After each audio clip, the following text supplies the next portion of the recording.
Socialinių įgūdžių stokojančios šeimos dažniausiai susiduria su tokiamis problemomis, iš tikrųjų kaip priklausomybės įvairios, tai piktnaudžiavimas alkoholiu, nedarbas, socialinių įgūdžių stoka ir tokiose šeimose vaikams labai trūksta tiek fizinių, tiek emocinio tokio palaikymo ir todėl iškyla higienos, kaip pasakyti, burnos priežiūros, mokymų įgūdžių neturėjimas.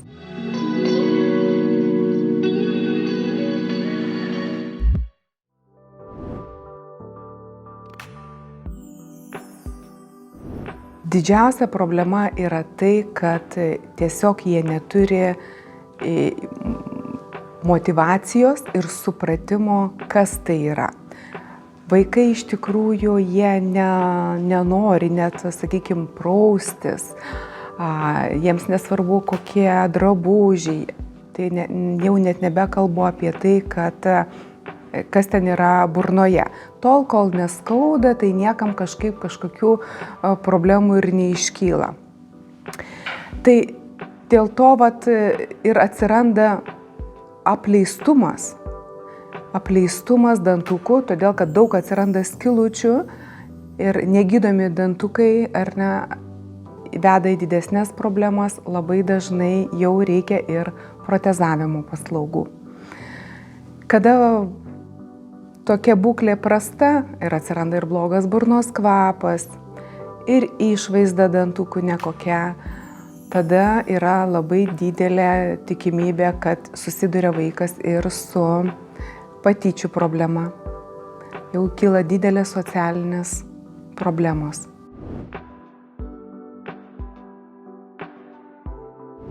Labai jau ankstyvame amžiuje tokie vaikučiai būna su pažeistais dantukais. Jeigu jie ilgai užsibūna, sakykime, tokioje aplinkoje, kur yra nepriežiūra, tai jau ankstyvame amžiuje jie netenka dantų. Tai yra didelė problema.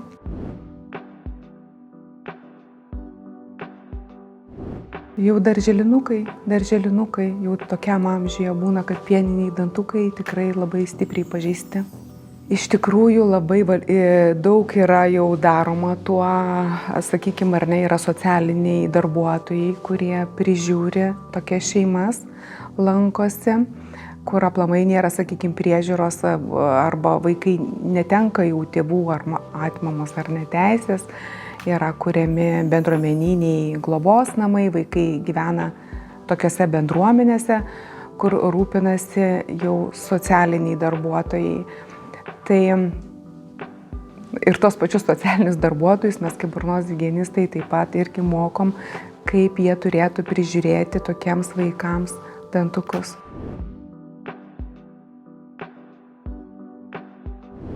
Socialinės rizikos šeimose augantis vaikai, kaip ir kitose socialinėse grupėse, jie iš tikrųjų turi tas pačias problemas. Labai svarbu yra šalia to, kad žinotų, juos iš tikrųjų reikia labai motyvuoti, kodėl jie tą turi daryti. Aš jau kalbu ir apie vyresnius vaikus, kodėl jie turi valyti tuos dantukus, kaip jie tai turi daryti, kokiu dažnumu, kokias priemonės naudoti, kaip tas priemonės paskui irgi prižiūrėti. Bet šalia viso šito labai svarbu yra ir mityba.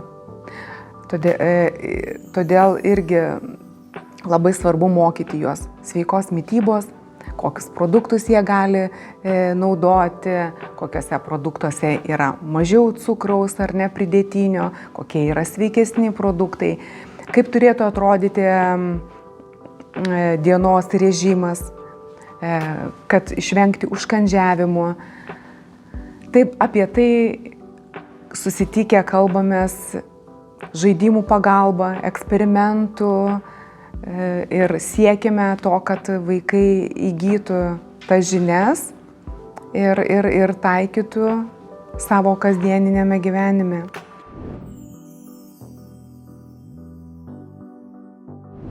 Odontologų rūmai turi tokią nuostabią programą profilaktikos, kuri orientuota į tai, kad ne tik, kad išmokyti ar ne, motyvuoti, išmokyti, kaip tai daryti, technikos, tos mechanikos ar ne, dantų priežiūros, bet ir apie sveiką mitybą. Ir tie apsilankymai yra ne vienkartiniai. Profilaktikos metu atvažiuojama dar kartą į tą patį kolektyvą, dirbama su tais pačiais vaikais, dar kartą mokama, dar kartą primenama, patikrinama, kokie įgūdžiai susiformavo, taip, primenama, ką turi daryti. Tam, kad formuotųsi tinkami, reiškia, įgūdžiai ir paskui nesusiformuotų į įprotį, kad taip būtų kiekvieną dieną.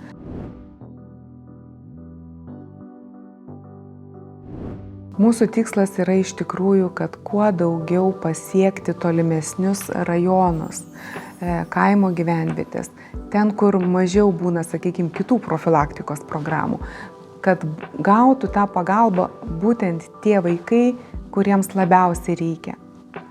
Yra kaimų, tarkim, miestuose ar ne, tai dar daug vaikų lanko dienos centrus. Yra galbūt labiau sukoncentruoti bendruomeniniai vaikų globos namai, kuriuos galima rasti. Atokesnėse vietose yra, sakykime, tokių vaikų, kurie yra šeimose, bet jie lanko mokyklą, galbūt jie gyvena nepritekliuje, galbūt kažkokioje nepriežiūroje, bet tėveliai turi tą teisę dar juos, kaip sakyti, auginti, tik tai, kad jie gal prižiūri tą šeimą socialiniai darbuotojai. Mokyklose irgi yra tokių vaikų. Tai tikslas pasiekti ir juos. Ir su šita programa mes atvažiuojam ne tik, kad mokome, atsivežam metodinę medžiagą, knygelės ir visą kitą, bet mes atvažiuojam netuščiomis, mes atvežam dovanų ir burnos priežiūros priemonių. Tokia atrodo smulkmė, bet turbūt ne smulkmė gal. Tai tikrai nesmulkmė, vaikai labai laukia ir jie būna labai patenkinti ir tikrai ir gavę tą ir pastos, ir šepetėlį, labai dažnai jie nori čia pat juos išbandyti ir savo burnoje, kaip tas yra. Tiesiog vaikai aplamai yra nuoširdūs ir jie tokie labai džiaugiasi gavę šitų dovanų. Antrą kartą važiuojame netuščiomis, taip pat su dovanomis. Tai ta motyvacija, taip, ir motyvacija vaikams yra stengtis, nes mes jau susitarėm, kad kito susitikimo metu dargi bus ir prizų, ir papildomų dovanų, ir surprizų tiems, kurie, sakykime, kažko tai išmoko, nes kartoti būtinai reikia, nes būna ir taip, kad, sakykime, pamokėlės pradžioje pateikė kažkokią tai informaciją, ar ne? Ir gale vėl pateikė tą patį klausimą, sakykime, na, tai kas ten prisimenat, kaip ten, sakykime, kada reikia, pavyzdžiui, dantų šepetėlį pasikeisti, ar ne?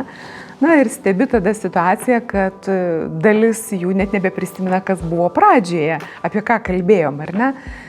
Tai yra labai labai svarbu, kad kartotųsi tie dalykai, kad tai nebūtų vienkartinis ėjimas, kad reikėtų eiti, kol tie vaikai auga, kol jų įgūdžiai formuojasi, kad nuolat priminti ir dalyvauti tame jų gyvenime ir prisidėti prie tos jų burnos sveikatos, nes tai labai yra svarbu.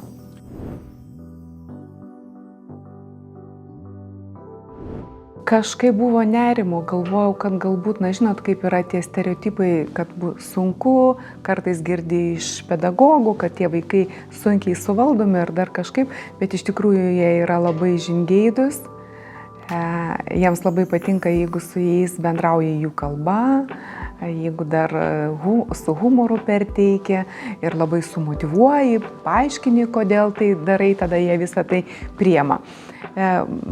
Galbūt tas nuoširdumas ir ta jų padėka, kaip jie reaguoja į tą informaciją ir kad tai jiems yra įdomu.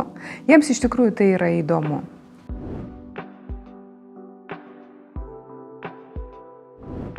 Aš galbūt norėčiau, kad vis tik tai kuo daugiau vaikų gautų tų žinių ir motyvacijos, kodėl tai daryti, ką man šito reikia, ar ne, ką aš iš to turiu, kodėl aš valau, kam šitai darau.